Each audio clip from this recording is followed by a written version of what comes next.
I need to go pick up Scotty. I'm finna drop you his location. He dropped the location. I look at it, and it so happened the location probably is close by me. Anyway, I don't think it's no urgent because he didn't call it. Hey, I need to go 99999. So I ain't thinking nothing of it. I take the little chick all the way across town. Then I go back to pick up Scotty. When I get in the neighborhood, I see one police car. I pull to the location. I pull up in the yard, park in the yard. I call Scott. I say, where you at? Boy, I'm out here. He like, I'm coming. He like, I'm coming. Then one time I see the helicopter. It was like in a distance, but it did circle over that way real low. It was low enough for me to see the guy in the helicopter. Mm-hmm. So I was like, well, nah, they ain't gonna call me for no bullshit anyway, So I wait about 10, 15 minutes in the yard, and they finally come out. When Scotty come out, Butter, Dominique, with him, but they got on pajamas. So I'm thinking they're a little chick house, and they, parents done came home, they high, and they gotta, get out. So they get in the car. They ain't come out the house running. They walk regular, get in the car. Now mind you, I'm in my car. An orange Challenger, loud orange as fuck. They get in, we pull off. They don't get in, tell me, hit it. We get off, we get on Arlington Expressway, and they go to telling me what happened. Tell me that they got this, they had the old white lady in the house, made her lay down, lay on the couch, all kind of shit. I'm like, oh my fucking God. They tell me about, Scotty tell me about what happened. And now I'm like, fuck. In my mind, I'm like, I need to get these motherfuckers out my car. But I'm not thinking like a really regular citizen pull over, put their ass out or nothing like that because of who called me. Crazy K called me. You know what I'm saying? I'm do whatever for him. He called me to go get him. I'm going to get him. So I go across town to Grand Park and I switch cars because now I do know what's going on. I don't know what's going on before I pick them up, but now I do know what's going on. I switch cars and I take them way out to my house. Take them out to my house. They change clothes. They give me the clothes. And I leave. And that's my dealing with them for that day. That's my dealing for them. And people may think because I done that, I was in it. But that ain't true because, not to me, because if give me the opportunity to say, I want to be a part of this, I don't want to be a part of this. Yeah. I get where he's about to go. And I can't sit here and tell you that I wouldn't have son of Uber. I wouldn't have fucking son of somebody to go get them besides me.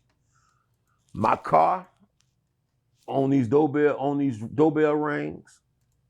My phone ping in this lady driveway. My phone ping in this area. All this. So how am I gonna say that wasn't me? I wasn't there. How am I gonna do that? With this new technology, this phone, after they find out, they follow my phone everywhere I went. Once they go back in it, they gonna check that phone data. So what I'm gonna say? There was 100 charges out there, but there ain't 100 charges registered to Abdul Robinson. Ain't 100 phones registered to Abdul Robinson that's pinged in this lady yard. I'm pinged in this fucking lady driveway. They got doorbell rings on this goddamn my tag. All kind of stuff. So how I'm gonna say what I'm supposed to say once Butter tell them that was me that came and picked them up. I never see Ksoos that day. I never see him that day. But The girl who went and picked him up, she testified. Ain't nobody talking about her. She testified that she went and picked him up. People acting like they didn't see. They took that same. Now, he's kind of being a little bit dishonest. You guys see what he's trying to spell out, right? He's trying to say, I told, but I didn't snitch, because if I snitched, that means I was in on the plan and I was down to commit the crime, and now I'm reneging and I'm trying to, not take responsibility. I never agreed to be a part of this. So when y'all are saying I snitched, no, I told the truth of what happened because I wasn't involved in the crime. And he's going off the premise that to snitch, you have to be a part of the crime.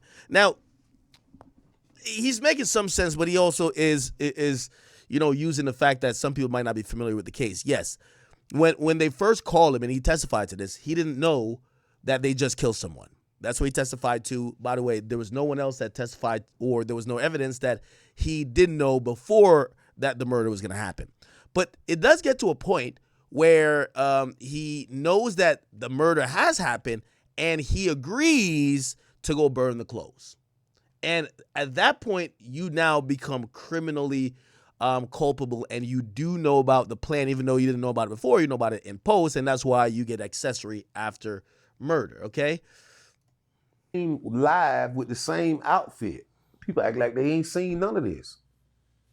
They just act like I put this man in jail. I seen that it wasn't a way for him, me, or nobody to get out. So I got to play chess in this game here and get myself out of this to be in a position to help him later down the line. Because I still help him in whatever he need to be helped in. But I got to get in position. I can't do nothing. They know this, Butter get caught that day, the same day. When they're in there fighting with the lady kicked Butter in the nuts. And she see 1993 tattoo on Butter arm. So, when you go to jail, they gonna take pictures of all your tattoos. So they put together everybody who's supposed to have a tattoo. She picked Butter out. She can't pick Scotty out though. But when the case come around and the trial come around, Scotty DNA, they done pissed in this lady's house. They done used the bathroom in this lady's house. They done drunk water in this lady's house. God. They done fucking Scotty DNA all over the fucking front of this lady's clothes. Now Butter telling them that I came and picked him and Scotty up. That's collaborating all this evidence. But everybody is missing all this. It's just that somebody snitched. Somebody this here. I snitched. I told, but Butter collaborated all this evidence. Me and Ksoo got arrested the same day. I don't feel like I snitched. I told. It's a goddamn difference. Yeah, I told. I got up on the stand. I told. I'm owning up to that. But they got to look at the whole broad situation. Nigga say he ain't snitch. He told, man. And then I'm gonna play this. I'm gonna take a piss real quick. Reason being, I'm thinking like this is because I know. Now he's talking about why he testified against his own son, and I mean he's pretty much been explaining the whole time. He basically said, "Yo, they didn't give me a chance to make my decision whether I want to be a part of this." But let's hear his full reason, okay? Me as a father to them. So I'm thinking like, oh. Speaker music, I agree with the dad. You put me some shit I shouldn't have been in. I didn't snitch. My hand was forced. Yeah, but why did you burn the clothes? Like, why did you do anything then? Once you found out, I get it with the pickup, but once you found out, why did you continue to assist them? Or why did you, like, from what we know, it was his idea because I guess he knew more about crime. Remember, he beat 4 murders.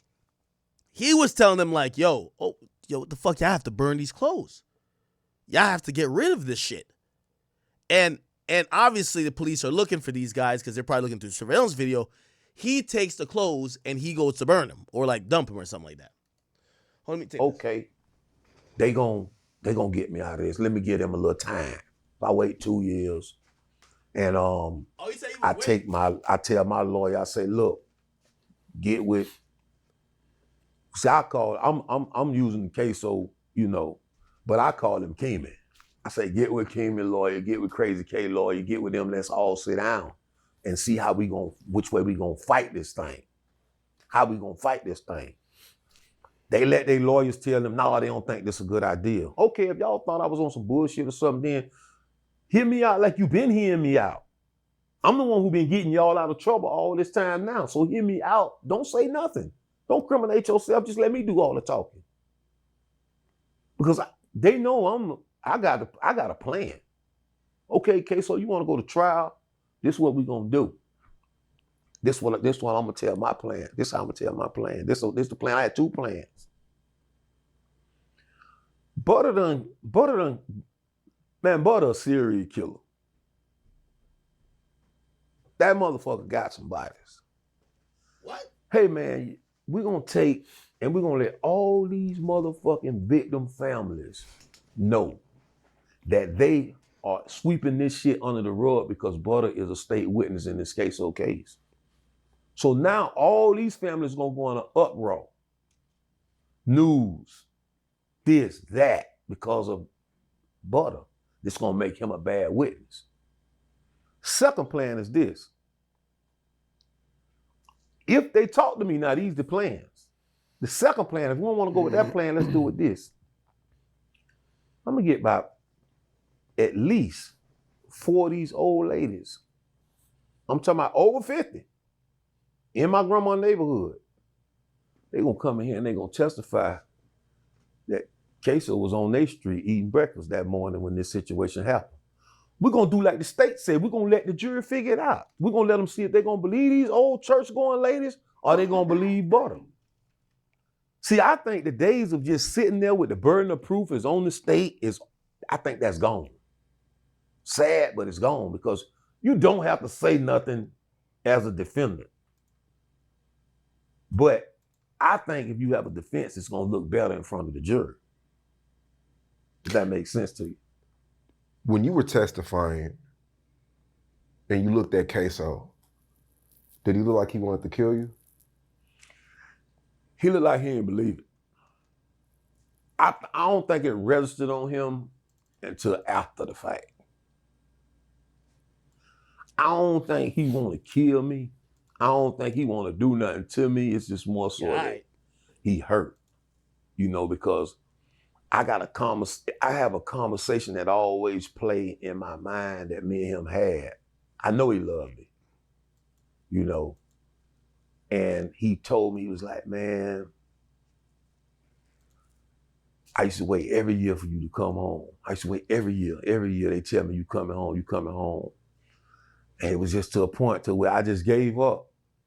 And he said, you popped up and you came home and you got me. Like that. You know what I'm saying? And that conversation, it just always play over and over in my head, because I had to have a hand in him getting a life sentence. Mm-hmm. But we got to also look, that's the tail side of the coin. The head side of the coin is I got 2 1-year-old What? boys. I got a daughter. Yo, that's crazy. Like, part of the reason he's snitching, he's like, well, I got other kids. Fuck it, I got other kids. Yo, he treated his kids like toys. Oh, I got other toys. It's all good. Too, little daughter. But the reason why, the boys is because these are problems you have with boys. Girls are gonna have the little girl problems, and nowadays they have girl problems. They don't have goddamn, and I had to think about them. And I had to think, man, that I got to save who I can save. If I can. I got to at least try. Because Ksoos is already who he gonna be. And I would think because one of those little boys, Ksoos was stupid close with. And I would think that he would think about them too. You know what I'm saying? Like, okay, Let me think about my little brother, man. You know, my little brother need his dad, and ain't all his other brothers going to jail. He need his dad out there. Because those little boys gonna outgrow them mama's beatings. That ain't gonna be nothing to them. Do you feel like without you testifying, Ksoos still would have went to jail for life? Of course. So you don't feel like you were the nail in the coffin? No. So that makes you feel better? Kinda. I don't feel better in no kind of way with this situation. In no kind of way. Ain't nothing can make me feel better. I don't think that I was the nail in the coffin to say, because his live video and the video of the killing put him on the scene. His hair in the car, his fingerprints on the gun put him in the car. Now you got to go from here. These are all the things that I looked at before I made the decision that I made. If you in that car at the wreck, you was in that car at the murder. Because the murder started, then the car wrecked, then the neighborhood. Prosecutors gonna put all this puzzle together and present it to the jury. You got a dude that's admitting to 2 murders, testifying, butter, star witness, saying he was there. That's gonna weigh a lot with that jury. You know, now do I think what I did helped? Yes. But see, that go to show that his lawyers failed him, because his lawyer knew that the main thing for me was to identify him on that video. And his lawyer kept pushing this other dude. He kept showing this other dude. I don't know what happened. They had a sidebar. The prosecutor was finna play the tape, the recording. They had a sidebar. The judge wouldn't let them play the tape. I said, thank God.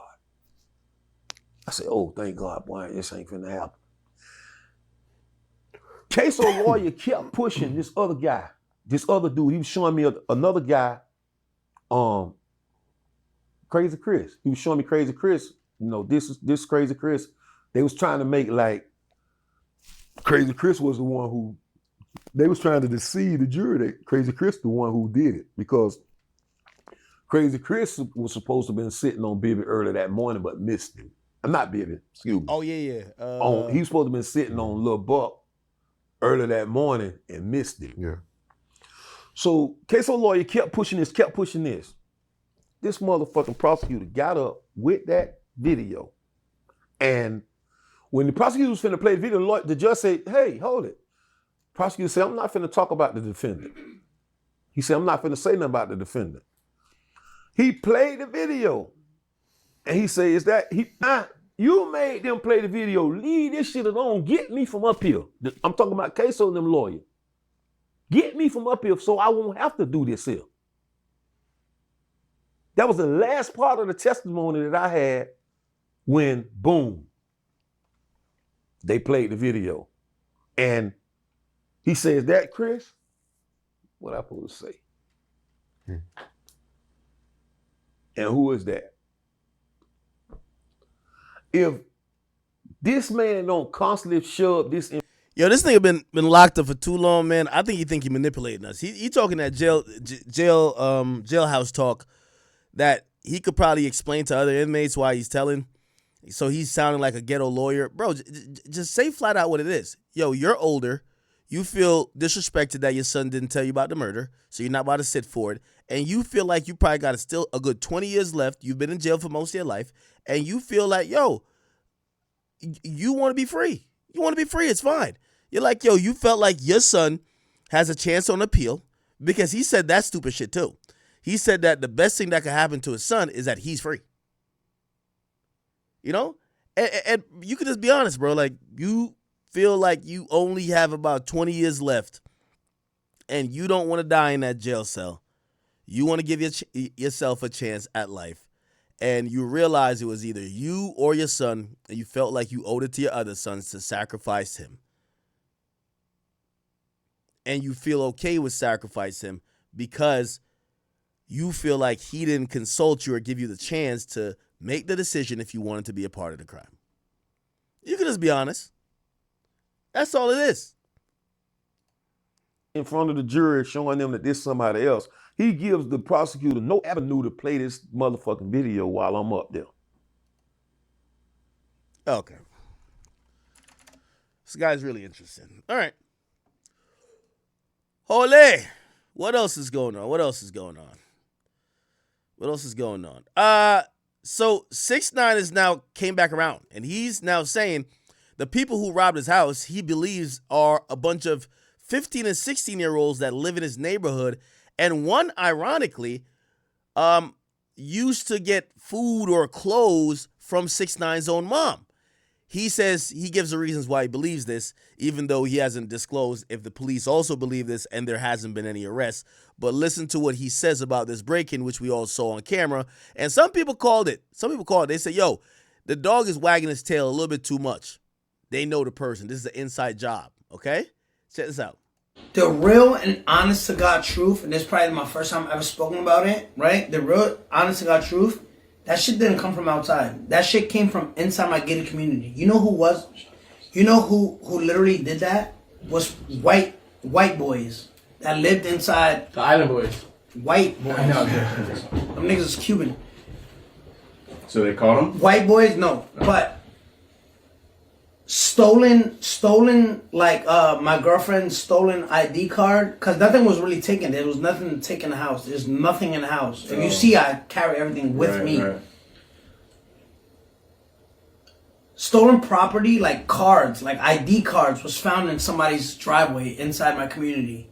So it was literally, and this is my got rid of it. They threw it out. This is my theory, right? Because they were all between the ages of 15 and 16. Mm-hmm. Idiots, right? Little kids. Oh, they seen the stream. Yeah, they seen your stream. They were like, he's not home. But you know who? What? This is the fucking.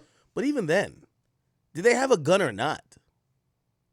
They did have a gun, right? I know we were saying little idiots, but I've always said the thing about home invasions and robberies in general, when somebody shows up with a gun, even if they planned this robbery to a T, oh, okay, he's not there. Yo, we're just going to show up.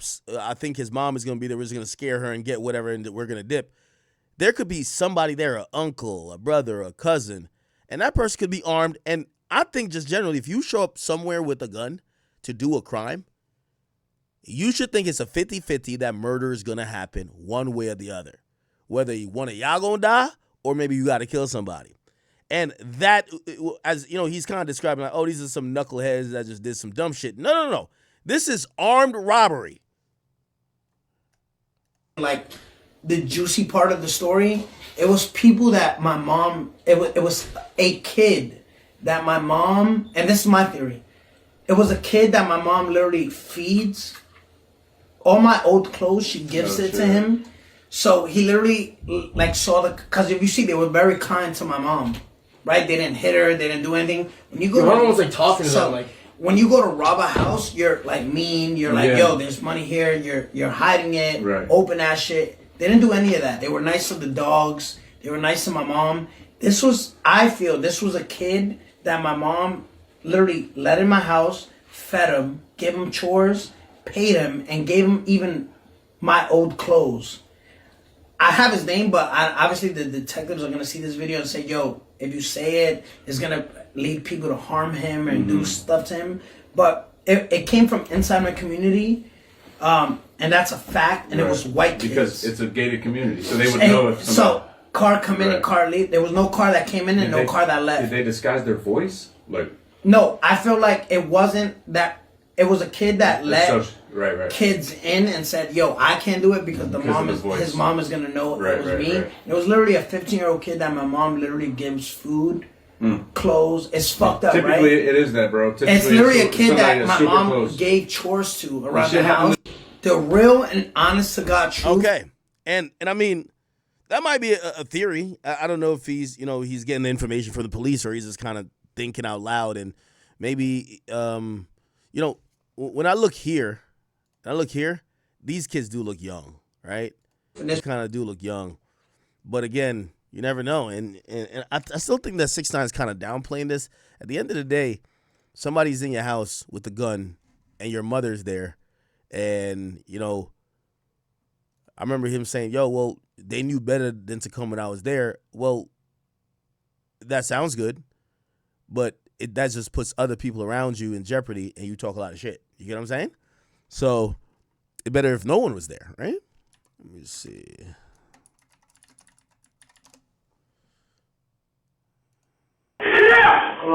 Wait, is it? So Huncho, you feel me? He wanted to race in the police. I didn't even know Huncho was so much of a real N-word. You feel me? Like, I'm not gonna lie, like I've been listening to the videos, watching the videos, this and that. Like, Huncho is a real nigga gang. Like, I'm gonna keep it a bean. He chasing niggas down like he Pooh Shiesty. He robbing niggas. Like, what's else, bro? Like, what's the real nigga starter pack, bro? He's a rapper. He's rapping about it. Even though Huncho be making love songs, like Honcho, I guess he doesn't want to rap. Like that's the way, you feel me? Like females love the hood dudes who, like, you feel me? Like he's in like the Tusi lane. He's like that.